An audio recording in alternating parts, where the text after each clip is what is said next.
राजापूरला गेल्यानंतर राजापूरची गंगा हा एक फार उत्कंठेचा असा विषय आहे. त्यामुळे आम्ही राजापूरच्या गंगेला जायचं ठरवलं.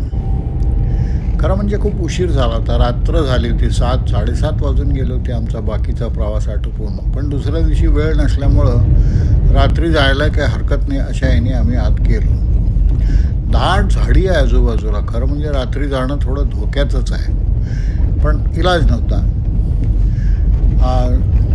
जवळ गेलो गंगेच्या. आमच्याकडे तिथे लाईट नव्हते हे आम्हाला माहीत नव्हतं, पण तिथे अजिबात लाईटिंगची काही सोय नव्हती.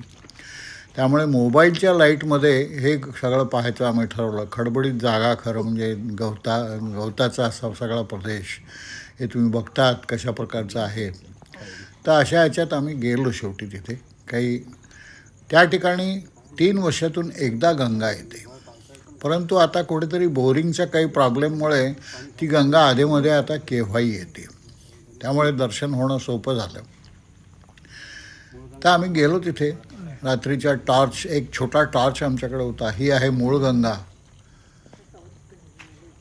आणि तिथे 14 कुंड आहेत. या 14 कुंडामध्ये प्रामुख्यानं मूळ गंगा, काशीकुंड, गोमुख, सूर्यकुंड, चंद्रकुंड, बाणकुंड, नर्मदा कुंड, गोदावरी, यमुना, कृष्णा, सरस्वती इत्यादी अशी ती कुंड आहेत. त्या प्रत्येक कुंडातल्या पाण्याचं तापमान वेगवेगळं आहे आणि त्याचे गुणधर्मसुद्धा वेगवेगळे आहेत. गंगा इथे आल्यानंतर या ठिकाणी पुजारी असतात, त्यांना गंगापुत्र असं म्हणतात. आता हे मूळ गंगा आपण बघतो आहोत. छोटा प्रवाह याही क्षणी वाहतो आहे.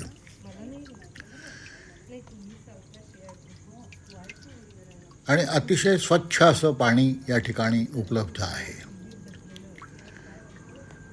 14 कुंड आहेत हे मागे तुम्हाला मगाशी मी सांगितलंच. आणि जवळच एक मंदिर आहे.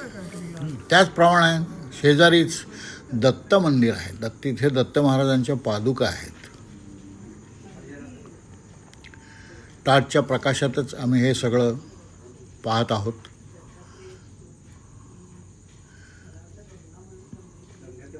गंगा अवतीर्ण झाल्यानंतर ही जी मंडळी असतात पुजारी, त्यांना गंगापुत्र ज्यांना म्हटलं जातं, ते सगळ्या वेगवेगळ्या लोकांची वेगवेगळ्या प्रकारची ज्यांची इच्छा असेल त्याप्रमाणे विधी करतात.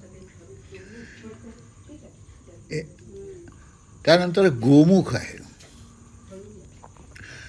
या गोमुखामध्ये वरच्या काशीकुंडातलं जे पाणी असतं ते या गोमुखातून येतं.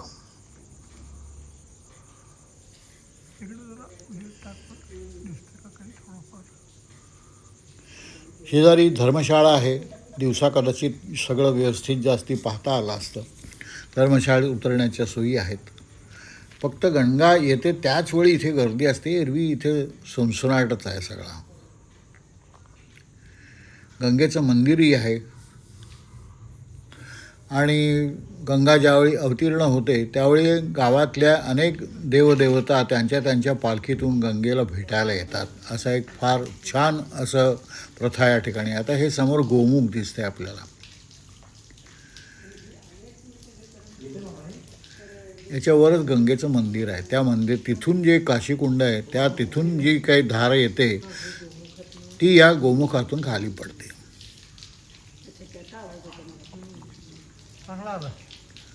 चांगली आत्ता खरी गंगा नसताना सुद्धा साधारण एक बोटभराची धार, चांगली धार या ठिकाणी आहे.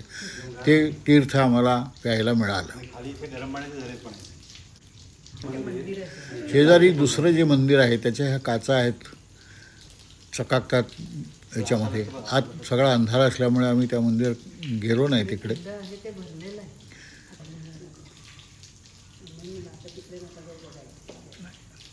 पण प्रचंड मोठा आवार आहे, प्रशस्त. खूप जुनं बांधकाम सगळं आहे. खाली दगडीच जमिनी असल्यासारख्या आहेत. या चिऱ्याच्या सगळ्या भिंती आहेत आजूबाजूला कुंडांचं रक्षण करण्यासाठी. आणि जरा लाईट एवढं अंधारात आम्हाला पाहता आलं तेवढं आम्ही पाहण्याचा प्रयत्न केला. ओव्हरफ्लो झालेलं इकडे. आणि हे गोमुख पहा, धार किती छान पडते आहे. सुंदर रेखीव असं हे गोमुख आहे. याच पाण्याचा आवाज लांबून सुद्धा येतो. भरपूर व्यवस्थित धार आहे तशी.